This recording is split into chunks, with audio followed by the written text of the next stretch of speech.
Okay, so I decided to do number 5 next, mostly because I don't feel like taking a picture of that table and putting it in Viddle right now. So I am just going to do number 5 instead, because I can just write that function out, so it's nice and easy. And I think a lot of people want to see this one worked out anyway. Okay, so state the domain in both interval notation and set builder notation, and state any zeros of the function given. So this problem has 2 parts. We have domain and we have zeros. So let's take care of the domain first, because that is trickier. Okay, so think about domain as being on a number line. Okay, these are all the x values from negative infinity to 0 to infinity. All the x values that you could possibly plug in. All right, that's what we want to know. We want to know which values of those numbers work for our function, because not every function not every input works for this function for various reasons. Okay, so normally what can happen with the domain is most things work, but maybe there's just a few gaps. Maybe there's a few gaps, or maybe our function starts like right here. Okay, and then this is our domain. Now, like, we can plug in all of these points, not this part, these points, not this part, and these points off to infinity. All right, so we want to figure out how our domain is going to look for our function. So there's 2 problems that are going to occur. 2 problems.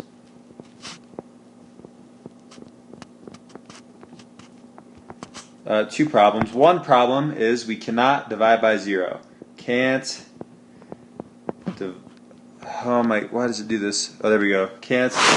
Okay, still figuring this thing out. Can't divide by 0. Okay, hashtag not okay. All right, and we also cannot take a square root of a negative number. No square roots of negatives. Okay, so there are going to be x values that we can plug in that are going to make this whole input negative, which is going to blow up this square root sign. Not good. We cannot take the square root of a negative in the real numbers. Okay, so let's deal with the first problem. We can't divide by 0. So what we do is we take the bottom, because that's what we're dividing by. We're dividing by 4x cubed minus 36x. And we say 4x cubed minus 36x cannot be 0. So we have to figure out what x values cannot be plugged in then. So we say 4x times x squared minus 9 cannot be 0. We can factor this further. That is a difference of squares. We say 4x times x minus 3 times x plus 3 cannot be 0.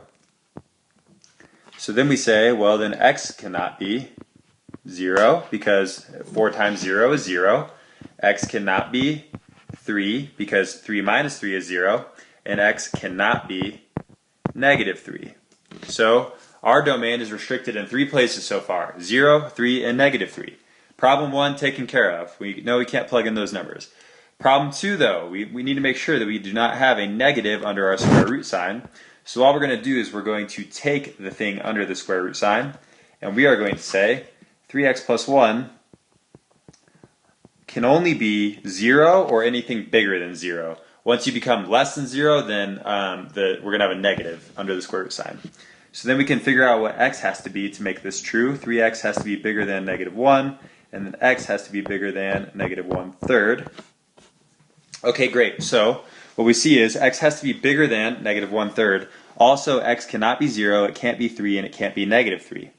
Okay, so on a number line, how this would look is, here we go, we have our number line. And then maybe here's 0, here's 3, here's negative 3. So what the first part of this problem told us is that 3, 0, and negative 3 are not included in our domain. Negative 3, 0, and 3 are not in there. They can't be plugged in. But we also found out that in the second part that x has to be bigger than or equal to negative 1/3. So that means that our function starts at x equals negative 1/3, which means that everything to the left of negative 1/3 is going to be erased. So negative 1/3 is probably like right here, right, pretty close to 0. So that means that we can erase everything to the left of that. which means, notice that negative 3 is included in that. So it doesn't matter that x can't be negative 3 because negative 3 is already smaller than negative 1/3. So here's our final domain. It starts at negative 1/3, and then it can't be 0, and it's good until it hits 3, then it can't be 3, and then it's good until it goes to infinity. So how we write that is we say x goes from negative 1/3 included, all the way up until it hits 0, union 0 to 3, union 3 to infinity. The other way we write that is we say x is a real number as long as x is bigger than or equal to negative 1/3, that's where it starts, but also make sure that it's not 0 or 3. And there is our interval notation of the domain. So this little number line illustration was just to help us understand, but we don't need that. All we need is these two representations of the domain. Okay, sweet. So now we just have to figure out where is this function 0. One quick little thing. You notice that we have two asymptotes and we have three unions, right? Or three pieces that are union together. That is because when we draw this, if we were to draw this graph, we would have our asymptote at 0, we'd have our asymptote at 3, and our function starts at 1/3, which is like, right, negative 1/3, which is like right there. Okay, so we'd have a piece of our graph that's right here, which is this piece of the domain, negative 1/3 to 0. Then we'd have a piece of the graph between these two asymptotes, which is this part, 0 to 3, and then we have the part that goes from 3 to infinity, which is over here. So that's why we have three pieces union together, because we have our two asymptotes splitting it up into three pieces. Okay, so now let's find the 0 up here. Okay, so a function is 0, when we have a numerator and a denominator, a function is 0 when the top is 0 and the bottom is a real number. So what we do is we have to set the top equal to 0. Square root of 3x plus 1 minus 2, that's equal to 0. We want to find out what x value makes it 0. Okay, square root 3x plus 1, that's equal to 2. Okay, 3x plus 1, that's going to be equal to 4. We just squared both sides.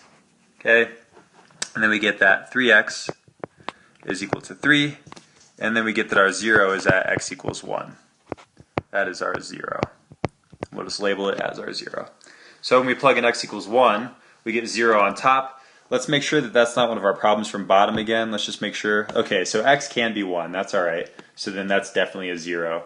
So then I guess on our graph, we would have a 0 at like right there. Okay, cool. So that problem's done. Our function is 0 at x equals 1, and our function spans from negative 1/3 to 0, 0 to 3, and 3 to infinity. We have our domain, we have our zeros.